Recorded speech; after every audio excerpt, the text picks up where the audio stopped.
కాబట్టి నేను ఇంతకు వివరించినాను. ఆలస్యాన్ని నన్ను క్షమించండి.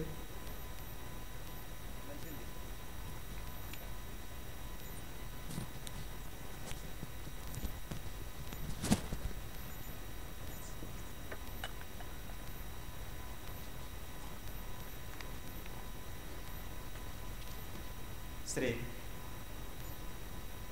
కన్నన్ షా గారు 1472కు పూర్వం ఈ పీఠం యొక్క పీఠాధిపతుల విశిష్టత, 1472 తర్వాత భారతదేశానికి వచ్చిన తర్వాత పీఠాధిపతుల యొక్క విశిష్టత, ఈ పీఠం యొక్క మహామంత్రం యొక్క విశిష్టత, ఆ మహామంత్రాన్ని 11 సార్లు సాధన చేసుకోవడం ద్వారా మనకు లభ్యమయ్యేటటువంటి అభౌతికమైనటువంటి ఈశ్వర రసస్వరూప శక్తి యొక్క శక్తి గురించి, అదేవిధంగా అవతారి శ్రీ హుస్సేన్ షా సద్గురువర్యుల యొక్క వారి వాక్కు ఏదైతే ఉందో అది ఏ విధంగా ఈ ప్రస్తుత పీఠాధిపతి గారు ఉమ్రాలి షా గారు ఏ విధంగా అమల్లోకి తీసుకొచ్చారు అనేటువంటిది ఈ యొక్క కొత్త ఆశ్రమ స్థాపన గురించి, పీఠాధిపతుల యొక్క అక్కడ ఆరామం, పీఠాధిపతుల యొక్క పూర్వ పీఠాధిపతుల యొక్క ఆరామం ఆ యొక్క నిర్మాణం విషయంలోనూ, ఆ కైలాలి షా గారి సమాధి యొక్క నిర్మాణ విషయంలోనూ, కహన్ షా వలి సద్గురువుల యొక్క ఆ సమాధుల నిర్మాణ విషయంలో అన్ని విషయాలు కూడా,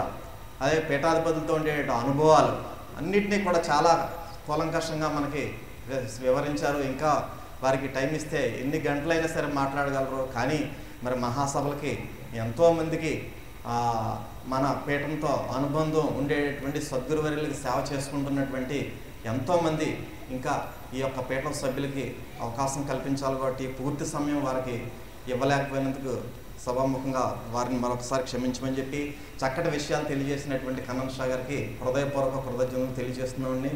ఈ రోజున శ్రీ సత్యవోలు లలిత కృష్ణ ప్రసాద్ గారు, వారిని తెలియనటువంటి వారు ఎవరు ఉండరు. ఎంచేదంటే అవతారి శ్రీ హుస్సేన్ షా సద్గురువర్యుల యొక్క వారి యొక్క డైరెక్షన్లో నేను అనేటువంటి ఈశ్వర రసస్వరూప రహస్యాన్ని గ్రహించినటువంటి మహనీయురాలు శ్రీమతి సీతామహాలక్ష్మమ్మ గారు. అటువంటి ఆ సీతామహాలక్ష్మమ్మ గారికి ప్రథమ కుమారుడు సత్యవోలు లలిత కృష్ణ ప్రసాద్ గారు, వారు మన పీఠం యొక్క ఈ సెంట్రల్ కమిటీ మెంబర్గా ఉండడమే కాకుండా పీఠానికి